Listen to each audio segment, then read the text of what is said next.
Hey, it's Adam. I'm the Corpulent Geek, and I've started watching Star Trek Discovery on CBS All Access. And I didn't want to do a review of the show because everyone's doing that, but I did like one particular aspect of the show. I wanted to do an appreciation video for one of the characters on there in a mostly non-spoilery way. I say mostly non-spoilery, but if you're waiting to see the show once it's all out and pay for all access just at the end so you can get all the episodes, and you really don't want to be spoiled about anything, stop now. But it's the new breed of Star Trek, and so you can assume that there's going to be space battles and that at some point the hero ship is going to get disabled and things aren't going to look good. So that's about as spoilery as I'll get. So this new favorite character of mine is this guy here. He is named Saru, and he comes from a race that I don't really fully understand, and I'm not going to do a deep dive into until at least they do the Saru-centered episode, and then maybe I'll try and figure it out.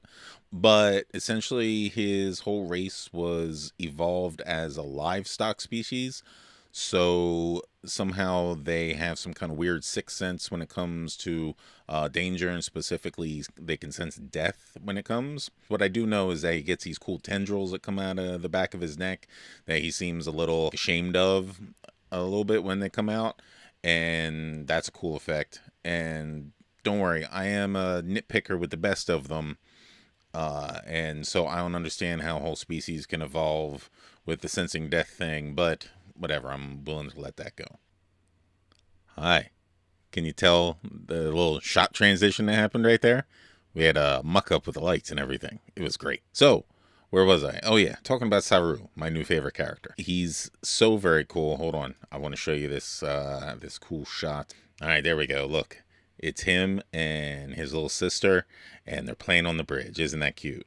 Not really. That's the main character with him, Michael Burnham, and they have a cool relationship. It seems nice back and forth, and there's even one cute thing that some people were complaining about each other pushing each other out of the way at one of the tactical consoles, and it's like, oh, whatever. We're not really watching this. Well, at least I'm not for military precision. At least definitely not during this stage because, well, all right, that kind of gets spoilery, so I don't want to go into that. Going back to my favorite character, who is Saru, what I really like about him is we finally get a character who's not the super bravest one out there, although he's definitely not a coward, because he is out and exploring in deep space. So what kind of coward's going to go and do that? But we also don't have one of the ones that says, oh, look, there's an enemy ship over there. Let's go fight him. At one point, of course, the bad guys show up, and everyone's like, ooh, let's raise shields. Ooh, let's charge up the phaser banks. And Saru's just like, we're just out in space. We could just leave if we want. There's not really anything here. And the captain's all like, well, what about this station that's X light years that way, and this station that's even more light years that way? And I could just see on Saru's face, he's like, well, we could fall back to those positions and, help them defend if something happens. But if not, there's lots of space. We could just go that way or over there or down there. It's space. So why do I really like Saru? Because Saru is my spirit animal. He is a worrier. I tend to worry about things too much. And of course, no one's going to want to watch a whole show with a worrier on it. But, a worrier character, he's fun. And you know what else? He gets the job done. We get to that point in the show when the ship gets disabled and things aren't looking good. And he's all talking to the captain. He's like, so, we can't shoot back at the bad guys, can we? Nope. And there's lots of debris floating around outside the ship, right? Yeah, like most of Deck 9, they blew it the F up. All right, well, and we have these little Roomba-like drones that can fly around on the outside of the ship. Yeah, we got lots of those. And we have photon torpedoes, right? Yeah, but we can't fire them. We stick them in the tube and nothing happens because, I don't know, energy. And so Saru's all like, listen, if we go and we take the photon torpedo warheads out of there and we put them in these worker bee drones and send them on over to the Klingon ship, we can go and affix it to their hull and blow a great big hole in them. You know what, Saru? That's some devious thinking. I like it. Way to think quick on your feet. No, no, no. Saru was not thinking quickly on his feet.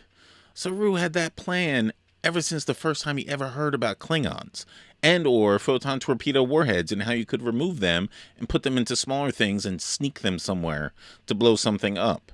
Because and now a lot of you Trekkies out there, I know you've had those same thoughts too. Well, what kind of cool stuff would I do if I were on a disabled ship? Saru tries to not make everyone know exactly how much of a warrior he is, because he adds on there, oh, and don't worry, I'll run a scan and we'll find out where the best place is to hit them with this worker bee that has a photon torpedo warhead. When you know damn well and good, like 8 seconds after those Klingons decloaked, he was running that scan. And he's got it narrowed down to 14 different vulnerable points to antimatter explosions on that Klingon ship. He's just trying to figure out the best one to do. I know it, Saru, and you're awesome. That's about all I've got for now. If I knew what the cool new term was for throwing shade, I would have had a whole segment about that, because Saru can do it with the best of them. But I guess I'll have to save that for next time. Until then, this is Adam, the Corpulent Geek.